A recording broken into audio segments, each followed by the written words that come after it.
अस्सलाम वालेकुम dear students, कैसे हैं आप सब लोग। Welcome to the Base Academy. बच्चों, मैं हूं आपका फ़िज़िक्स इंस्ट्रक्टर अदील अख्तर और आज हम डिस्कस करने जा रहे हैं फर्स्ट ईयर फ़िज़िक्स के चैप्टर नंबर 8 से एक बड़ा ही इंटरेस्टिंग टॉपिक, और वो है हमारे पास इंटरफेरेंस ऑफ साउंड वेव्स। बच्चों, इससे पिछला जो लेक्चर था हमारा वो सुपरपोजिशन प्रिंसिपल के ऊपर था, और उसमें हमने देखा कि अगर दो वेव्स एक ही डायरेक्शन में जा रही हों, ठीक है, और उनकी फ्रीक्वेंसी भी सेम हो, तो उनके मिलने से, अगर ये वेव किसी भी पॉइंट पर मिलती हैं, तो उनके मिलने से जो फिनोमेना होता है उसे हम कहते हैं इंटरफेरेंस। तो आज के इस लेक्चर में हम इंटरफेरेंस को डिस्कस करेंगे और इसको हम पूरी डिटेल के साथ डिस्कस करेंगे। स्टार्ट करते हैं जी हम डेफिनेशन से।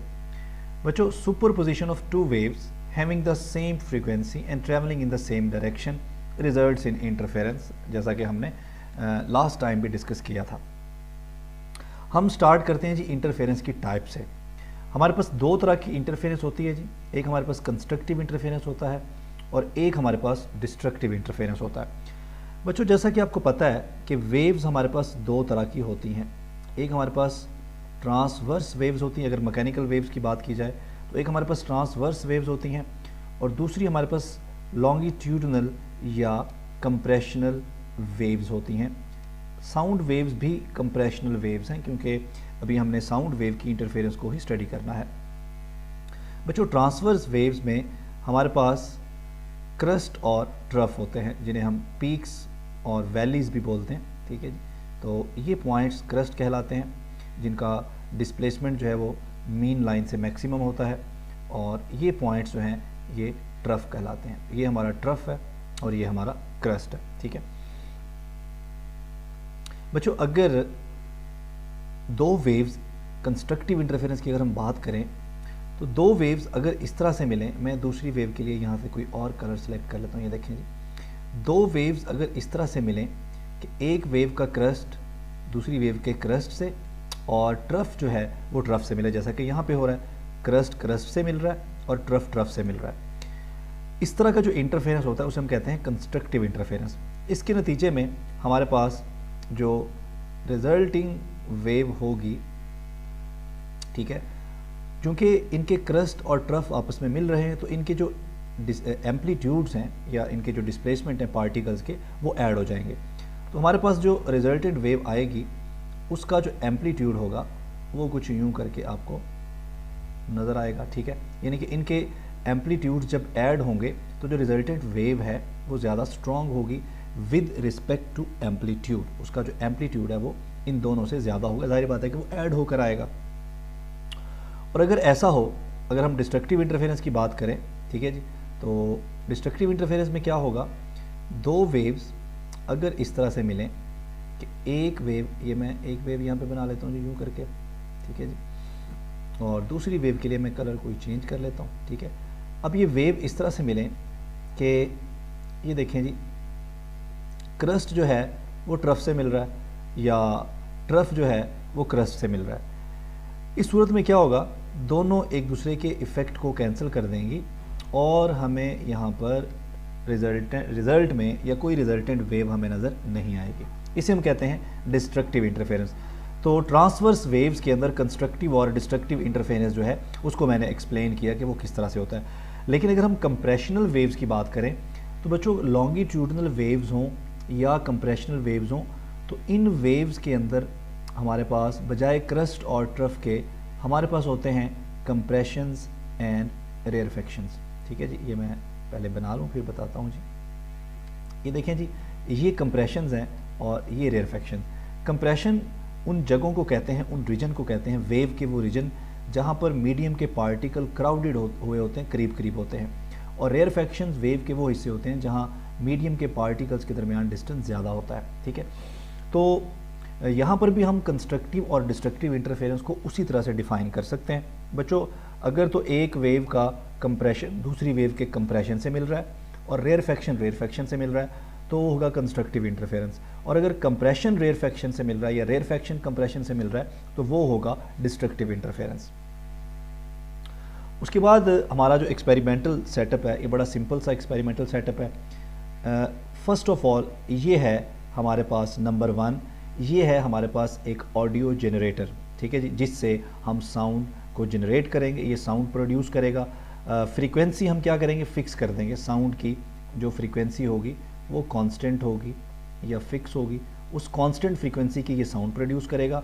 और इसके साथ ये दो स्पीकर लगे हुए हैं, ठीक है जी, ये स्पीकर S1 है और ये स्पीकर S2 है। ये दोनों स्पीकर मिलकर बना रहे हैं पावर एम्पलीफायर, यानी कि ये साउंड को क्या करेंगे, एम्पलीफाई करेंगे। अब यहाँ से साउंड वेव्स निकलेंगी, इस डायरेक्शन में जाएंगी, दूसरे स्पीकर से निकलेंगी, इस डायरेक्शन में जाएंगी। अब चूँकि दोनों की फ्रीक्वेंसी भी सेम है, डायरेक्शन भी सेम है, तो इनका इंटरफेरेंस होगा, ठीक है। यहाँ पर 2 मीटर के फासले पर हमने यहाँ पर एक माइक्रोफोन रखा है।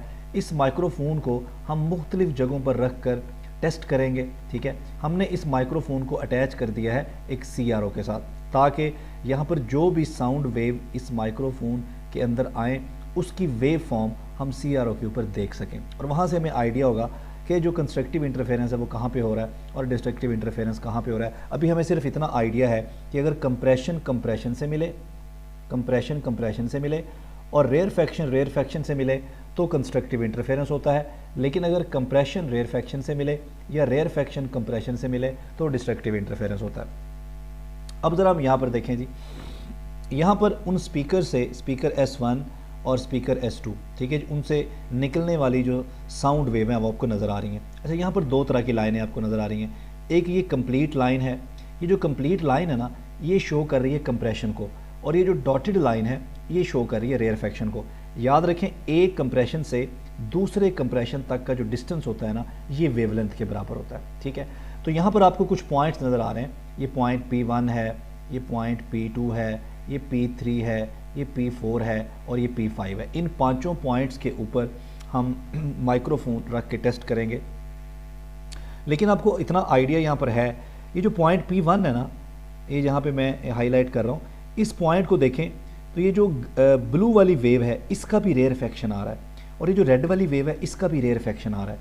तो दोनों के रेयरफेक्शंस मिल रहे हैं, इसका मतलब है यहाँ पर कंस्ट्रक्टिव इंटरफेरेंस हो रहा है। अगर आप P3 को देखें तो P3 में जो ब्लू वाला है उसका कंप्रेशन आ रहा है, और जो रेड वाली वेव है उसका भी कंप्रेशन आ रहा है। तो पॉइंट P3 पर भी कंस्ट्रक्टिव इंटरफेरेंस होगा, पॉइंट P5 के ऊपर भी कंस्ट्रक्टिव इंटरफेरेंस होगा।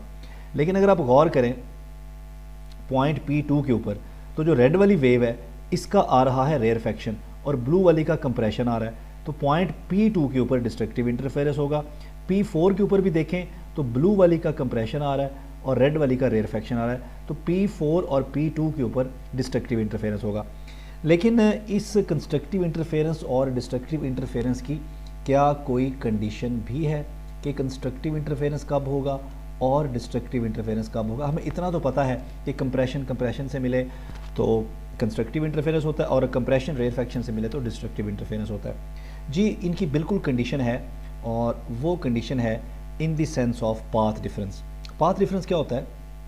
The difference in distance travel by two waves, यानी कि किसी भी पॉइंट के ऊपर जो 2 वेव्स मिल रही होती हैं वो अपने सोर्स से वहाँ तक आने में कितना डिस्टेंस ट्रैवल कर रही होती हैं। अगर एक वेव दूसरी के मुकाबले में ज़्यादा डिस्टेंस ट्रैवल कर रही है तो उनके दरमियान पाथ डिफरेंस होगा। मिसाल के तौर पर ये देखें, अगर P1 को देखें तो P1 तक पहुँचते पहुँचते S1 से आने वाली साउंड कितना डिस्टेंस ट्रैवल कर रही है, ज़रा हम देखते हैं जी। ये देखें, एक कंप्रेशन से अगले कंप्रेशन तक ये हो गया वेवलेंथ के बराबर लैम्बडा, फिर अगले रेयरफेक्शन तक ये हो गया 2 लैम्बडा, फिर अगले रेयरफेक्शन तक ये हो गया 3 लैम्बडा, और उससे अगला रेयरफेक्शन, ये देखें अगला रेयरफेक्शन थोड़ा आगे करके है 3 लैम्बडा के बाद नेक्स्ट जो हम देखना चाहते हैं वो है कंप्रेशन। तो ये डिस्टेंस, ये अगला जो डिस्टेंस इतना सा बचा है ये हाफ वेवलेंथ के बराबर होगा। पीछे से हमारे पास 3 लैम्बडा है, 3 लैम्बडा में ये हाफ लैम्बडा ऐड हो जाएगा, तो ये कितना बन जाएगा? ये बन जाएगा 3 लैम्बडा प्लस हाफ लैम्बडा, तो ये बन जाएगा 7/2 लैम्बडा। इसका मतलब है कि S1 से जो साउंड आ रही है, ठीक है जी, वो यहाँ तक आते आते 7/2 लैम्बडा डिस्टेंस ट्रैवल कर रही है, ठीक है। अब जो S2 से आ रही है, देखें यहाँ से यहाँ तक तो हो गया लैम्बडा, ठीक है, यहाँ तक हो गया 2 लैम्बडा, यहाँ तक हो गया 3 लैम्बडा, हमने P1 तक जाना है ना, यहाँ तक हो गया 4 लैम्बडा। मैं कंप्रेशन से कंप्रेशन तक जा रही, देखें ना, ये कंप्रेशन है, ये अगला ये हो गया लैम्बडा, यहाँ तक 2 लैम्बडा, 3 लैम्बडा, और यहाँ तक कितना हो गया जी यहाँ तक हो गया 4 लैम्बडा, लेकिन हमें इससे भी आगे जाना है यहाँ पर, तो आगे हाफ वेवलेंथ के बराबर फासला होगा, तो 4 लैम्बडा प्लस हाफ लैम्बडा, ये हो जाएगा 9/2 लैम्बडा इक्वल टू 9/2 लैम्बडा। तो देखें जो S1 से साउंड यहाँ पर पहुँच रही है ना P1 पॉइंट पे, वो 7/2 लैम्बडा डिस्टेंस ट्रैवल कर रही है, और जो S2 से यहाँ पे पहुँच रही है इस पॉइंट P1 के ऊपर, वो 9/2 लैम्बडा ट्रैवल कर रही है। इसका मतलब है कि दोनों के दरमियान डिस्टेंस का फ़र्क तो है, इसे कहते हैं पाथ डिफरेंस। अब हमें इतना पता है कि P1 के ऊपर, ठीक है जी, मैं कलर कोई चेंज कर लेता हूँ जी, ये कलर कर लेता हूँ जी, P1 के ऊपर, P3 के ऊपर और P5 के ऊपर हमें पता है कि इन 3 पॉइंट्स के ऊपर कंस्ट्रक्टिव इंटरफेरेंस हो रहा है। इन तीनों पॉइंट्स के ऊपर हम पाथ डिफरेंस कैलकुलेट करने की कोशिश करते हैं, ठीक है। अगर P1 पे देखें तो P1 पे हमने अभी भी कैलकुलेट किया है, ठीक है जी, पाथ डिफरेंस हमारा डेल एस ये बराबर आएगा जी S2 से आने वाली साउंड जो कि पॉइंट P1 पे पहुंच रही है, इसमें माइनस कर दें S1 से आने वाली साउंड जो P1 पे पहुंच रही है। S2 से जो साउंड यहाँ पर पहुंच रही है इस पॉइंट के ऊपर, हमने अभी अभी उसका डिस्टेंस निकाला है और वो 9 लैम्बडा/2 आया है, और S1 से आने वाली साउंड जो यहाँ पहुँच रही है उसका डिस्टेंस हमने निकाला था 7 लैम्बडा/2। तो अगर हम इसको सिंप्लीफाई करें तो आंसर क्या आएगा, लैम्बडा आएगा। इसका मतलब है कि पाथ डिफरेंस जो है यहाँ पर पॉइंट P1 के ऊपर वो लैम्बडा है। अगर हम P3 के ऊपर निकालें तो ये बड़ा सिंपल होगा, इसको हम लिखेंगे path difference is equal to S2P3 minus S1P3। S2 से जो साउंड P3 पे पहुंच रही, देखें ये पहला रेयरफेक्शन है, यहाँ से यहाँ तक लैम्बडा, 2 लैम्बडा,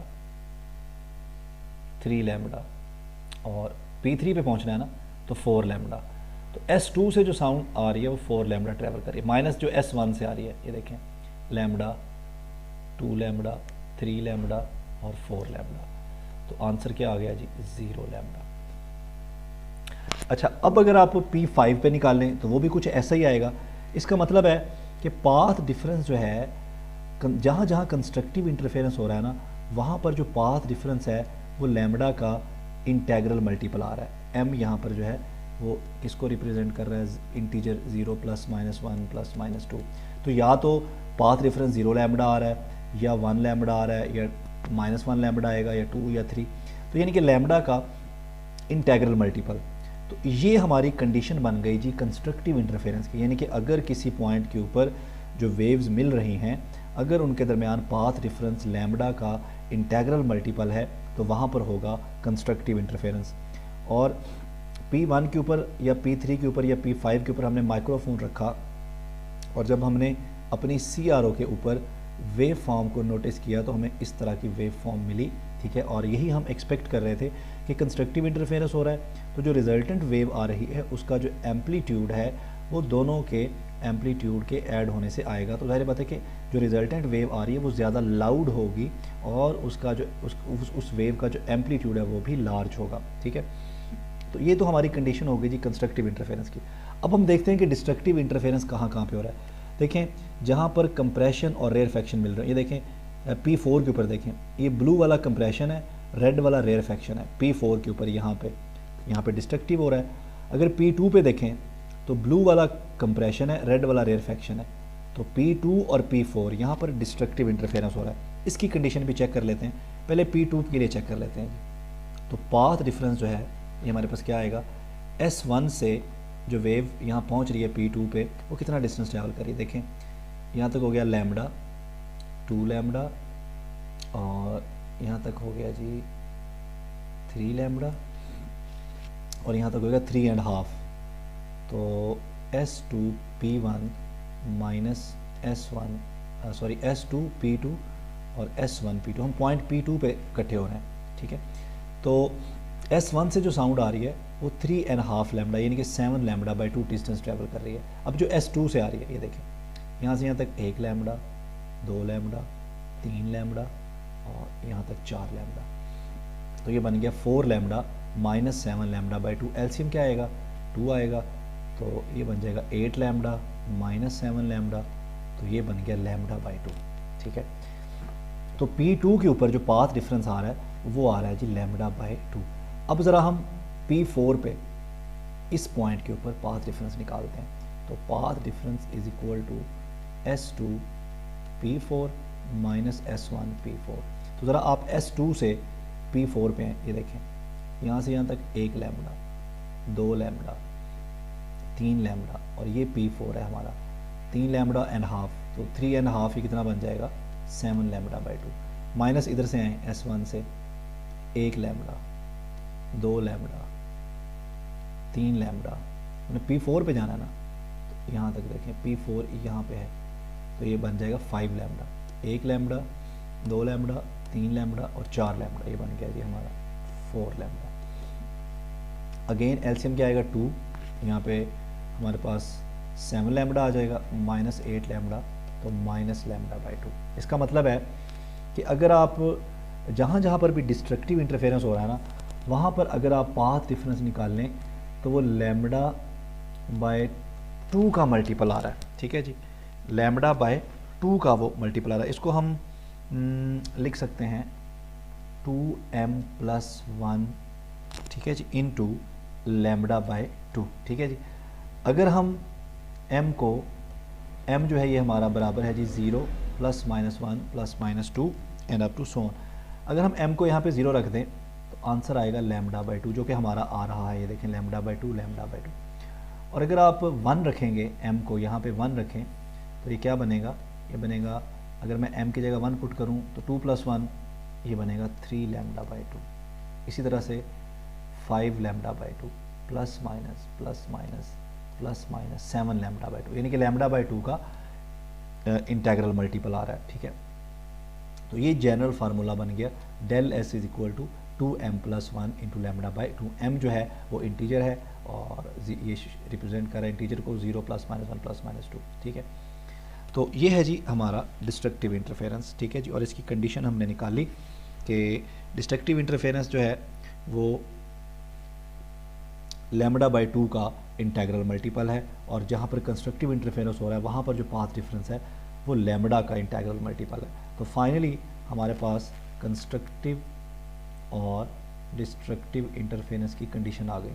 कंस्ट्रक्टिव की हमारे पास क्या आई, कंस्ट्रक्टिव की हमारे पास कंडीशन आई जी, पाथ डिफरेंस जो है it should be integral multiple of lambda, और डिस्ट्रक्टिव इंटरफेरेंस की जो कंडीशन आई हमारे पास, path difference is equal to 2m+1 और लैम्बडा बाई 2। क्लियर हो गया जी। तो ये है जी हमारा रिजल्ट। तो इस लेक्चर में बुनियादी तौर पर हमने क्या डिस्कस किया कि इंटरफेरेंस से क्या मुराद है, कंस्ट्रक्टिव और डिस्ट्रक्टिव इंटरफेरेंस से क्या मुराद है, और कंस्ट्रक्टिव और डिस्ट्रक्टिव इंटरफेरेंस के लिए पाथ डिफरेंस क्या होना चाहिए। हमने एक प्रैक्टिकल एग्जांपल लेके देखा, और देखें यहाँ पर पॉइंट P2 और P4 के ऊपर डिस्ट्रक्टिव इंटरफेरेंस हो रहा है, ठीक है। अगर यहाँ पर आप माइक्रोफोन रखेंगे, आप देखेंगे कि आपको जो CRO है, CRO के ऊपर आपको कोई वेव फॉर्म नहीं मिलेगी। इसका मतलब है चूँकि यहाँ पे डिस्ट्रक्टिव इंटरफेरेंस हो रहा है, इसलिए दोनों वेव्स जो हैं वो एक दूसरे के इफ़ेक्ट को क्या कर रही हैं, वो एक दूसरे के इफ़ेक्ट को कैंसिल कर रही हैं, जिसके नतीजे में हमें कोई साउंड सुनाई नहीं देगा इस पॉइंट के ऊपर जहाँ डिस्ट्रक्टिव इंटरफेरेंस हो रहा है। लेकिन हम जो अहम चीज़ यहाँ से निकालना चाहते थे वो था condition of constructive and destructive interference, किस सेंस में, पाथ डिफरेंस के सेंस में। तो ये है जी हमारा आज का लेक्चर। इंशाल्लाह नेक्स्ट लेक्चर जो है हमारा वो बीट्स के ऊपर होगा। तो मिलते हैं जी नेक्स्ट लेक्चर में। थैंक यू, अल्लाह हाफ़िज़।